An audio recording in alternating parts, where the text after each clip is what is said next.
Most brands think they have an ad problem, and they don't. They have a buying experience problem. Here's what usually happens. A brand will come to us and say, Meta is getting more expensive, CAC is rising, ads don't scale anymore. So they start doing what everybody else does. New creatives, new audiences, new ad copy, more testing, and overall more budget. And performance barely moves because they're trying to fix the engine while the wheels are square. Your ads are not a standalone system. Your ads are the front door to a larger structure. And if the structure behind that door isn't designed correctly, the algorithm can't help you. Today I want to explain something we call the path to purchase.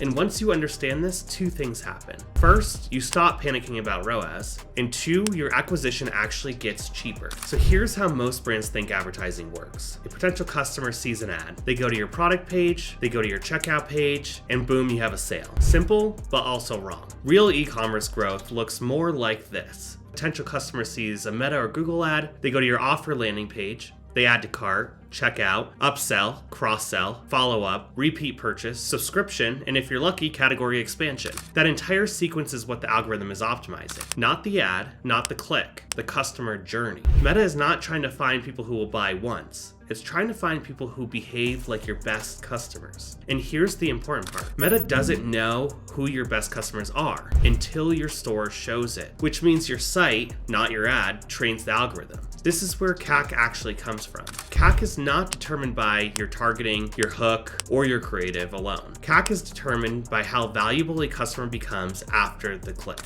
So let's talk about the mistake almost every brand makes. They run ads to their core product, usually a $60 to $150 item, and they judge success based on, did we make money on the first purchase? Seemed logical. It's also why scaling stalls, because you're asking cold traffic, someone who met you 30 seconds ago, to make a high commitment decision. The algorithm has to find a tiny subset of people willing to do that immediately. That audience is small, and small audiences are expensive, so CAC rises. Then the brand says, ads are getting worse. No, actually they aren't.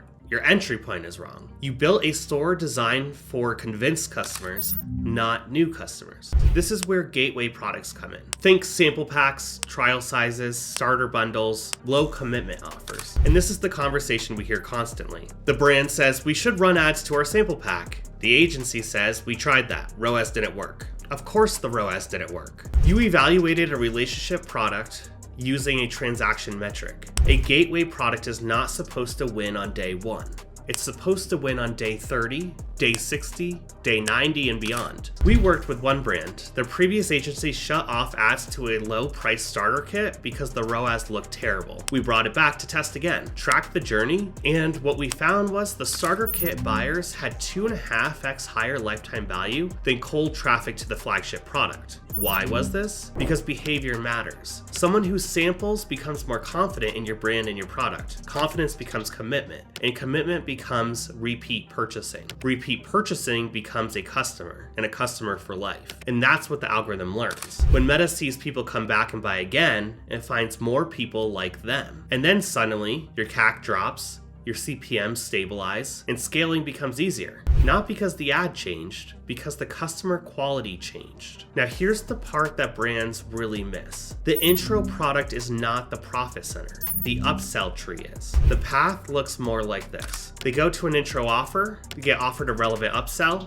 move into a bundle, a post-purchase offer, you follow up with email, and then they sign up for a subscription. You're not monetizing the click, you're monetizing the journey. A good path to purchase does 3 things simultaneously: lowers acquisition friction, increases average order value, and improves customer quality. And when that happens, something magical occurs. Your ads suddenly start working. Not because the ad got better, because the algorithm finally has enough conversion density and repeat behavior to optimize. This is why some brands can spend aggressively and others can't. They're not better advertisers, they built a better buying experience. This requires changing one habit. Stop judging ads by day 1 ROAS. Start measuring the 30-day lifetime value, 60-day lifetime value, 90-day lifetime value, and beyond.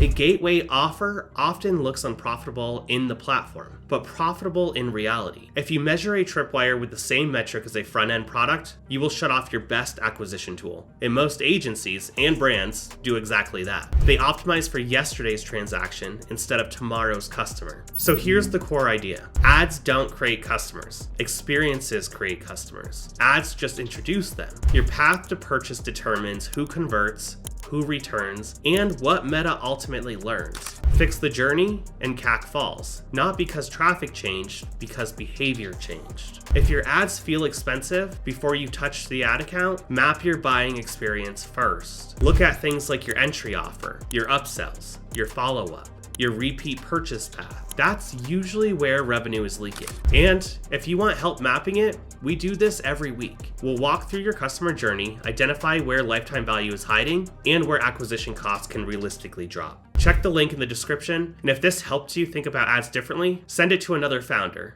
because most brands are trying to scale ads when they should be scaling the experience. I'll see you in the next video.